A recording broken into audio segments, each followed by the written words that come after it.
In the UK, our theme park season is relatively short. Generally, our parks operate from March through until October, leaving 4, usually more like 5 months of the year completely theme park free. For a lot of theme parks in the US, the same can be said. This is the generally accepted theme park season. But these days, a lot of theme parks have taken the decision to expand their seasons far beyond this. So why is this, and why haven't ours here in the UK? The majority of theme parks only operate for a given period of time each year. It has typically been rare to find theme parks that operate 365 days a year, save for the Disneys and Universals of the world. Most of the world is not blessed with good weather all year round. So just like with baseball or music festivals, theme parks opt to operate in the sunnier, or at least less freezing, months of the year. Here in the UK, our weather doesn't get too bad. We don't have the extreme snowy conditions of other parts of the world, but the occasional bit of snow or ice is very common. Grey skies and rain, well, that's pretty much a given all year round, save for a couple of sunny weeks that may occur early or late in the summer, but never very frequently. It's not fair to compare our theme park seasons to the tourist hub of Orlando or the sun-soaked Southern California, but these are not the only places where theme parks operate beyond just March through to October. Just like the UK, most of Europe experiences seasons, and so a similar operational calendar has typically been followed. However, in more recent years, some of Europe's more popular parks have gone against this, opting to expand their operational days throughout the entire year. Typically, this goes hand in hand with a special winter event. Phantasialand operates Wintertraum in November, December, and January, then does not open again until March or April. For this event, the park keeps pretty much all of its attractions open, and adds a large Christmas market, an ice skating rink, and special winter entertainment. Europa Park's winter event occurs over the same period, featuring again all attractions as well as special offerings including a massive market. This park closes for some of January and February before opening again in March for the rest of the year. Then Efteling 2 runs their winter event right until the end of January. However, unlike Phantasialand and Europa Park, Efteling remains open all year round. Evidently, these parks do feel the need to put on large-scale winter events to attract guests during these colder months. Here in the UK, Christmas is our biggest holiday by far, and brings special types of entertainment to pretty much every city and even town in the country. From just a couple of stalls to entire market-lined streets, the Christmas market has since the late 90s, early 2000s become an essential part of Christmas here in the UK. Then there are those which take this even further, incorporating funfair-like elements to expand their entertainment options beyond just mulled wine, music, and bratwursts. I recently covered the history of Hyde Park's Winter Wonderland in another video, and learned in researching this just how incredibly popular this event is. This temporary Christmas funfair come market attracts thousands of guests every year. We've already seen Halloween events grow to become the norm here in the UK, allowing our parks to expand their seasons into September and October, thanks to their incredible popularity. So it seems natural with our culture of Christmas markets that it would only make sense for some of our theme parks to tap into this style of entertainment to bring out visitors in November, December, and even January. Kings Island, located not too far from Cedar Point in Ohio, which closes thanks to blankets of snow, gets slightly less bad weather and so operates Winterfest. This is a winter event with only a few, mostly flat rides operational. The main draw here is the special entertainment and the lights. Holiday in the Park is another winter event that operates at some Six Flags parks. For parks in warmer places, such as Six Flags Magic Mountain, pretty much every coaster is able to operate. But at Six Flags Great Adventure, for example, only limited attractions are offered. These events seem like a good compromise, something in between opening absolutely everything, including a brand new large Christmas market, and only opening a couple of kiddie attractions. This sort of event seems like a good call to try out at some of our parks here in the UK, if they aren't ready to commit to the Europa Park or Phantasialand scale event. However, despite seeming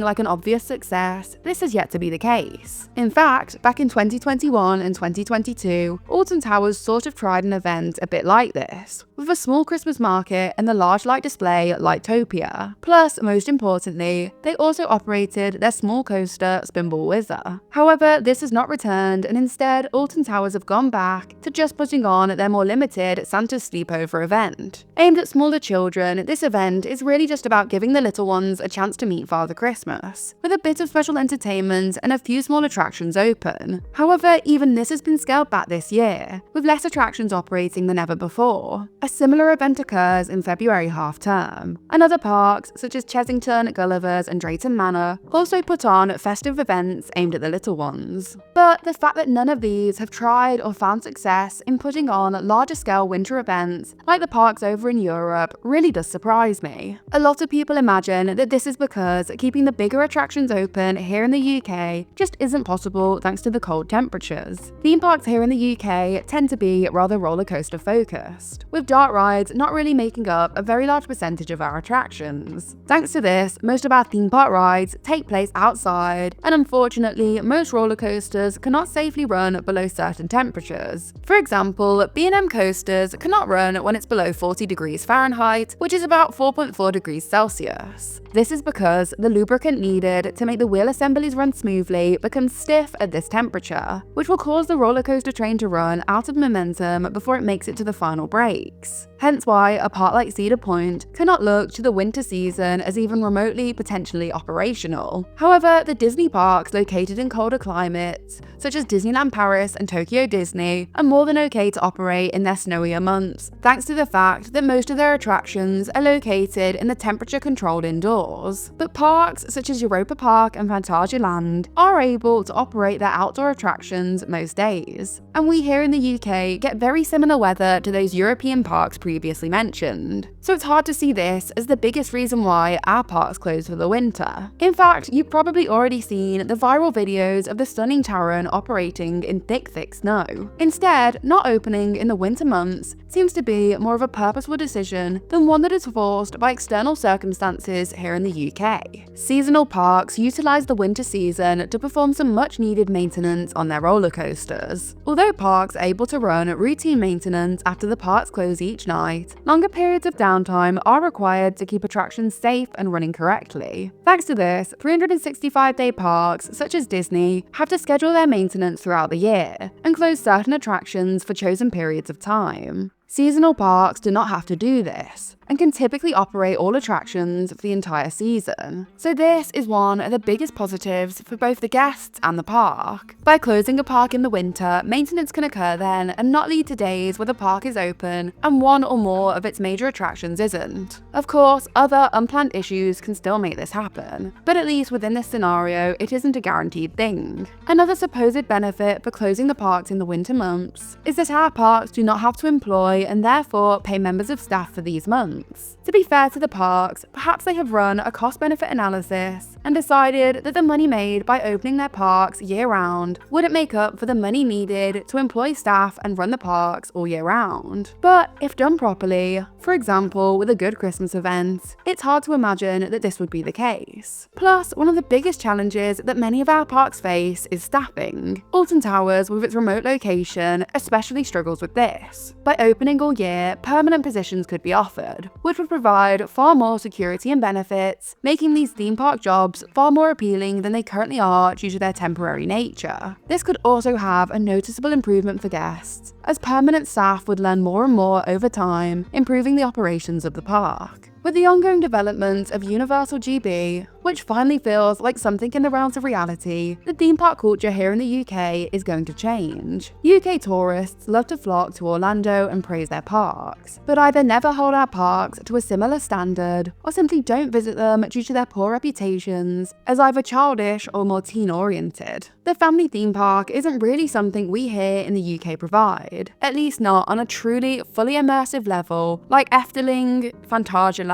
and of course Disney and Universal. But many of our parks are really close to being this great. I'm sure the opening of this Universal Park will force our other parks to improve in terms of attractions, something not really relevant to the topic at hand. But surely Universal GB would operate year-round, so opening more regularly certainly seems to be a good starting point for the rest of our parks to compete. Many of the questions posed within this video are hard to answer without an inside look at the operational costs and predicted earnings of our parks. But I do genuinely believe that opening for large-scale Christmas events could be an excellent money earner for our parks in what has become their off-season. I really do think if Alton Towers or Thorpe Park put on a really impressive winter event, they could see success similar to Hyde Park's Winter Wonderland. Let me know, what do you think? Would you like our parks to open in the winter season, and would you like this to include some sort of special winter event? Thank you so much for watching. Please like, subscribe, check out some of my other videos and the links in the description.